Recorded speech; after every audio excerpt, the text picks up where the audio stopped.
Hello everyone and welcome back to Mass Effect. In the last episode we secured the allegiance of Aria's Terminus fleet, which does severely bolster our own war assets. This episode what we're going to be doing is chasing up a Cerberus dig on our old favourite planet Eden Prime, where they've uncovered something important. Here we have now come to the Exodus cluster, and there's a couple of things I want to kind of do here first before we start with Eden Prime, which involves going over to this Asgard system first. God, we've only just got enough fuel to make that, jeez. And so here's an interesting one in Asgard. So all the planets are named after Norse gods, and all of the, well, apart from Terra Nova, obviously, but all of the planets are scannable, so I'm going to try and get as many as I can in one burst to avoid Reaper stuff. God, we got a lot of Reaper attention there, holy shit. So Tyr is compositionally similar to Earth, however it lies over 4 astronomical units from Asgard and possesses an atmosphere primarily composed of nitrogen and ethane. While a potential target for terraforming, this proximity of the shirt-sleeves habitable Terra Nova relegated Tyr to a support role. Nearly 100 corporations, human and alien, constructed teleoperated mining, refining, and manufacturing facilities across the planet. The Reapers immediately targeted these, seeking to cut off the Alliance's supply of hydrogen fuel cells. But useful stuff here, this is only accessible with the From Ashes DLC, is the Alliance naval exploration flotilla, which is pretty good. This gas giant Boar is a helium-hydrogen gas giant with over 90 moons. The light of ionized hydrogen filtering through an upper cloud layer of sodium causes its striking coloration. Sodium electrolysis is what causes the glow of like street lamps, that kind of yellowy-orange glow, so that's why it's the same colour as that, which is quite cool. The source of the ionization has not yet been confirmed, but Boar's mass, equal to 6 Jupiters and high temperature, suggests it may be a brown dwarf, a gas giant that gained almost enough mass to ignite into a small star. The Reapers destroyed Boar's extensive Helium-3 infrastructure, although the wreckage indicates that the Sixth Fleet did not give up the planet without a fight. And if we search around on here, we will find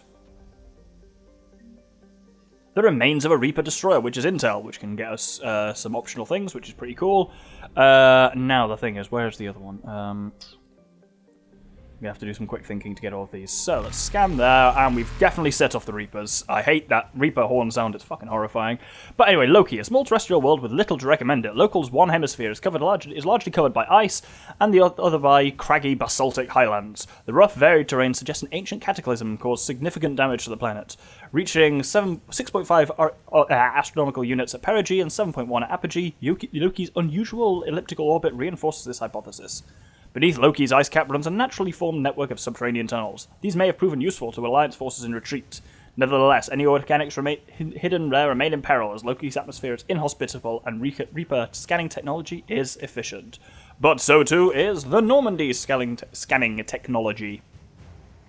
So that picks us up Alliance Spec Ops Team Delta, and now we're going to have to move pretty fast.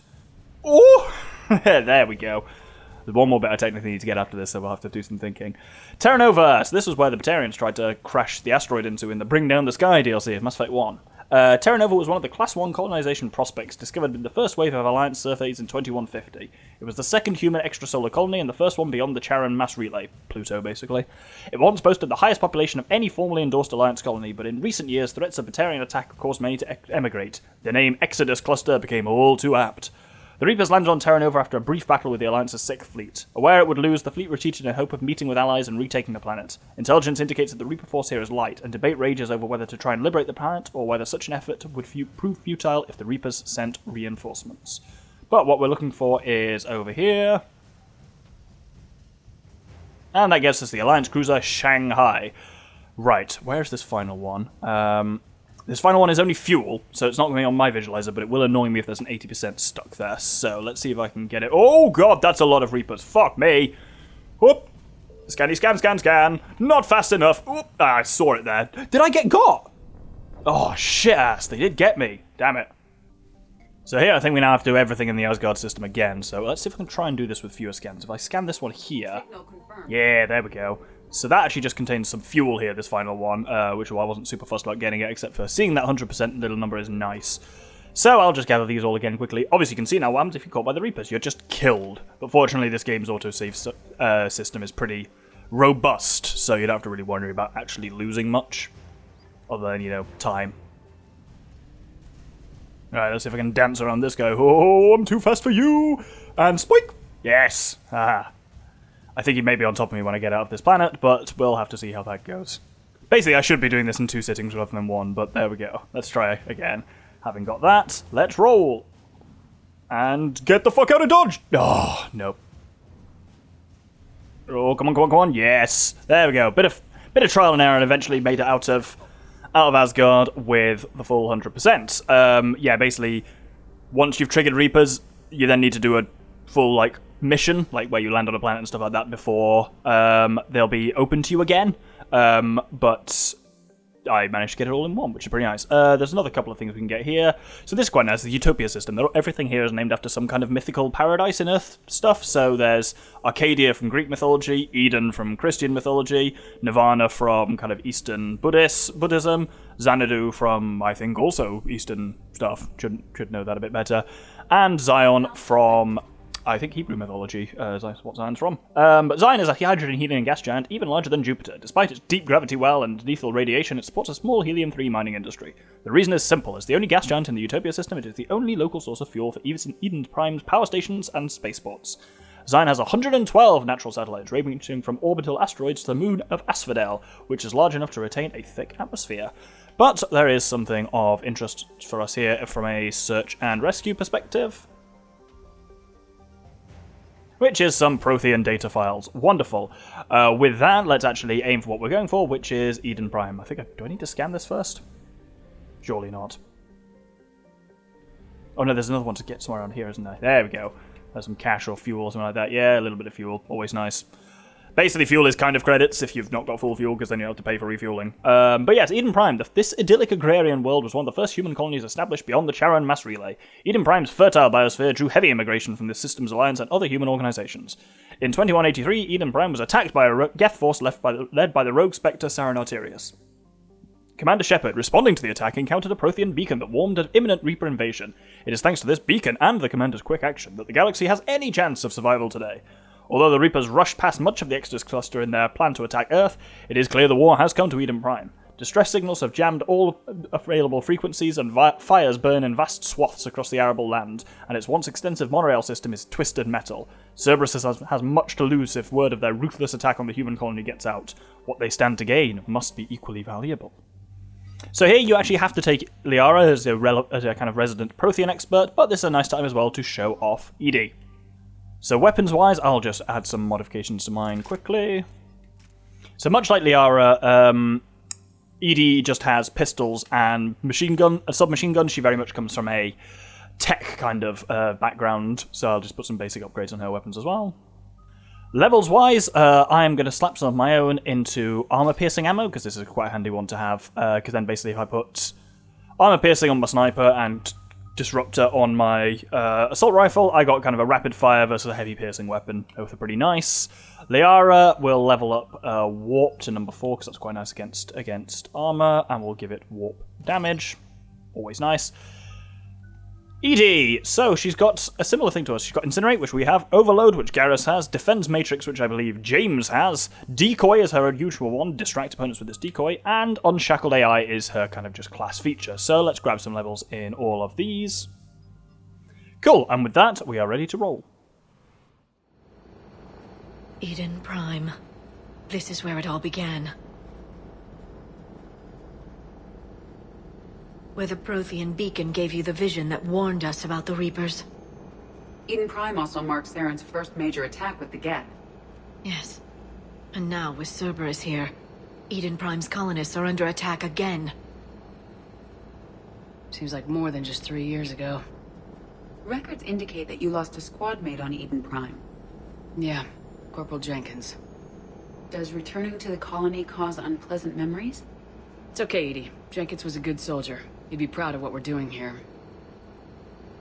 I hope the motivation is effective. Cerberus hit Eden Prime hard. Whatever they found here was worth a major offensive. There are survivors elsewhere on the colony, but they killed everyone near the dig site. They deserve better. I know. The Alliance did what it could to evacuate colonists, but Cerberus came in so quickly. If we find survivors, we'll do what we can. What about this artifact? Is it part of the Prothean device we found on Mars? The Alliance didn't get any specifics about what Cerberus has uncovered. But whatever it is, It's better off with us than with Cerberus. I'm bringing you in as close to the dig site as I can. No way we'll avoid detection, but you should have a few minutes. Understood. Alright, everyone. Get ready to move.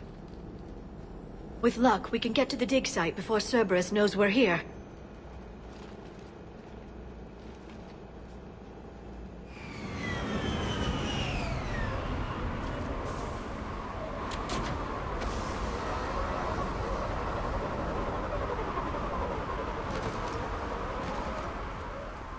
Yeah, that's what I was talking about last episode. That my helmet just kind of spoings on. Let's set up some stuff quickly. I want to put Sabotage onto LB, because I actually use that a little bit more. Then let's get everyone's ammo powers on right. I want Disruptor ammo on... Oh, Disruptor on my assault rifle. And I have armor piercing on the sniper. Let's roll. Rebuilt after Saren's attack. It is likely they will rebuild again after Cerberus is defeated. I grew up on ships. Lose one, you can always move to another. Based on observation of the Normandy's crew, I believe most people invest more emotional permanence to ships they serve on. Look at that. Bits of Prothean tech sticking out of the ground like an old bone. Dr. Tassoni, have you ever encountered dinosaur fossils during your digs? No, dinosaurs and other fossils would be paleontology. I'm an archaeologist. I study artifacts left by sapient species. The two fields are completely different, and... you were joking. No, jokes have specific structures. That was messing with you. I genuinely really like that interaction there. But anyway, in this first building here, number 6, is a couple of useful things. There is some credits to be salvaged from a computer, which is never to be sniffed at. Ammo, medkits and everything, but the most interesting thing is... that appears to be a kitchen. Where is the thing I'm actually looking for? Here we go, a terminal. Processing update. So this is a Cerberus log. We've taken more able-bodied men and women from pacified neighborhoods. The colonists have generally accepted a story that they've gone to perform tedious but safe manual labor in a Cerberus research camp on the other side of the planet. And when we increase food rations as payment for the work, most of the complaints died out. Maintain the story as long as possible. We don't have the manpower to fight the entire colony, and if these families knew they were never going to see their sons and daughters again, there's no way they'd cooperate. Shepard, this Cerberus data could help the colonists still alive on other parts of Eden Prime. How? I can get this intel to Eden Prime's resistance. Maybe it will help them fight back against Cerberus. So that's the kind of side mission that's going on throughout this one, is to gather information to basically let the colonists fight back by kind of saying, by letting them know Find out what they've discovered. what Cerberus doesn't want them to know, actually how spread thin Cerberus is.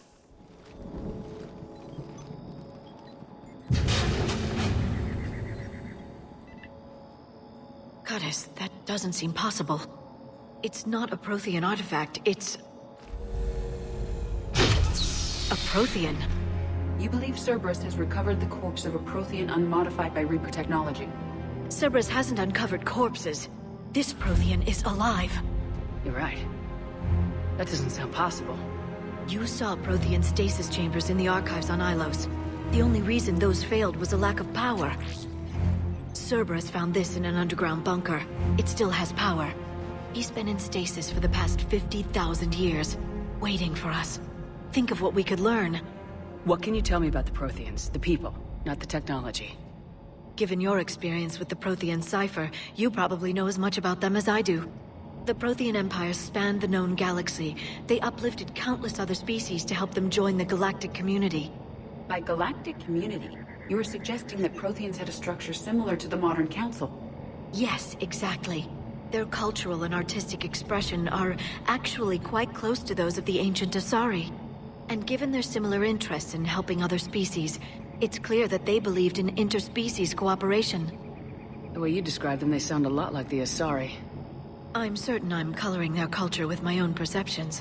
Whatever the Protheans were, finding one alive represents an incredible opportunity. This could be what we need to finish the Prothean device. I hope so.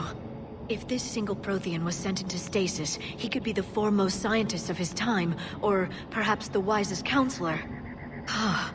Cerberus damaged the life pod when they excavated it. The life signs are unstable.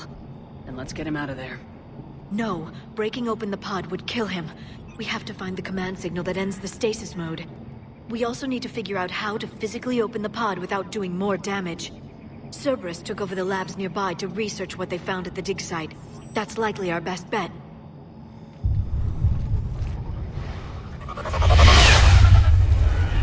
There they are! Time for a bit of a fight. I'm going to try and take out so we've actually not seen them before. That's a Phantom up there, which has Cerberus' like irritating sniper units with jetpacks as well, which are quite cool.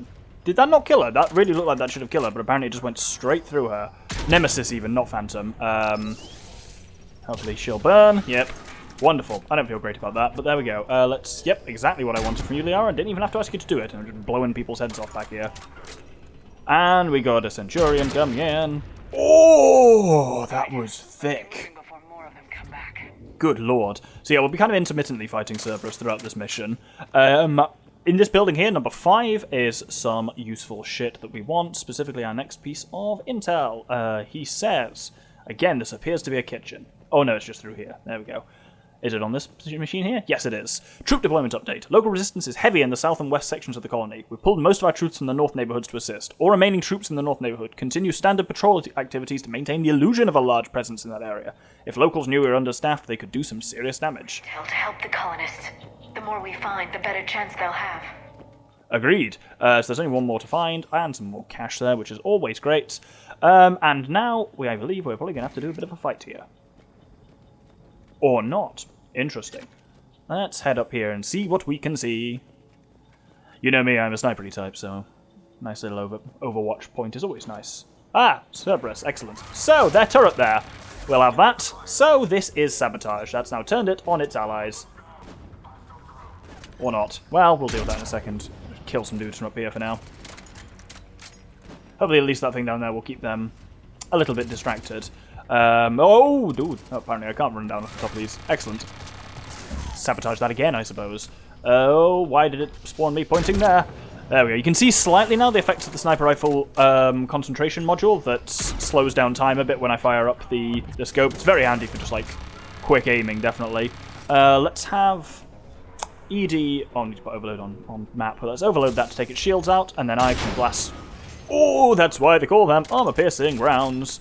Because that's what they do to armor. Oh, I'm going to shoot that guy right in the knob. And he's not actually dead, so let's burn him. Maybe we're the bad guys. You know, sometimes you just get a bit of a thought. Oh, God. Yeah, some of the headshot stuff on this sniper rifle is bloody brutal. That was not a headshot though. That was definitely a belly shot. And they're having such a bad time down there. I'm. Oh no! Oh, I don't feel good about any of this. I think that's mostly done here now. Whoop. There we go. And yes, we're good. So I'm going to actually switch over to the assault rifle. But this is the first place we want. This little bypass thing, I don't have to do anything here. It's just to basically stop you from doing this in combat, because if you get shot, it breaks. Ah! Whew. Didn't see him coming at all. So, out here we have got this terminal here, which is not what I thought it was. Oh, that's because I've actually missed something. I'm going to make sure I grab a final bit of intel here. Ah, it's in this building here, isn't it? Because these 3 bits of intel are technically optional, because it's like an optional submission during this one. And I'm lost. This is a very confusing layout, this whole place. This is the one I'm looking for. Yeah, there we go. So our final terminal. We've gotten word from our source within Eden Prime's resistance movement that we can expect an attack on our security center between 10 and 11 tomorrow night. They're pulling in forces from across the colony. This gives us the perfect chance to destroy their leadership.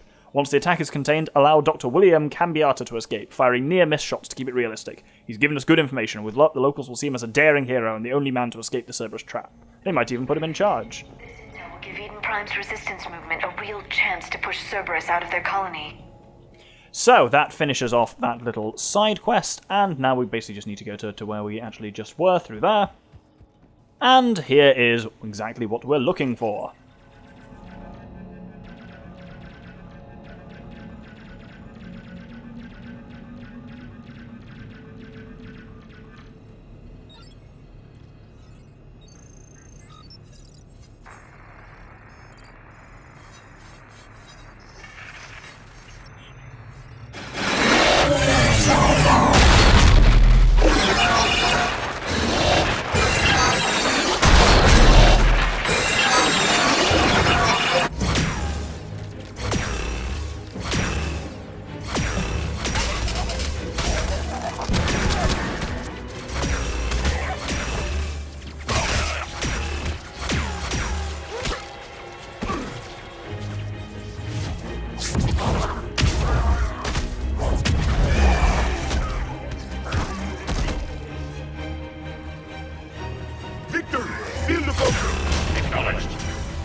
How many have we lost?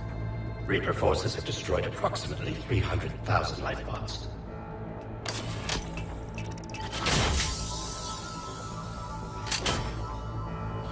Third of our people.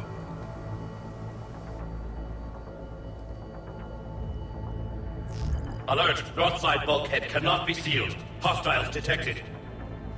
Then all forces to the north.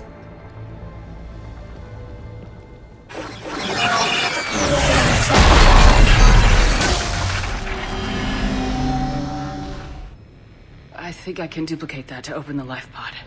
You understood that? You didn't? No. All I saw was static. Cerberus was trying to make sense of it without success. The Prothean cipher you received on Pharaohs, it lets you see the images as a Prothean would, and understand their language. Whatever it does, I saw the video, and how they sealed the life pods.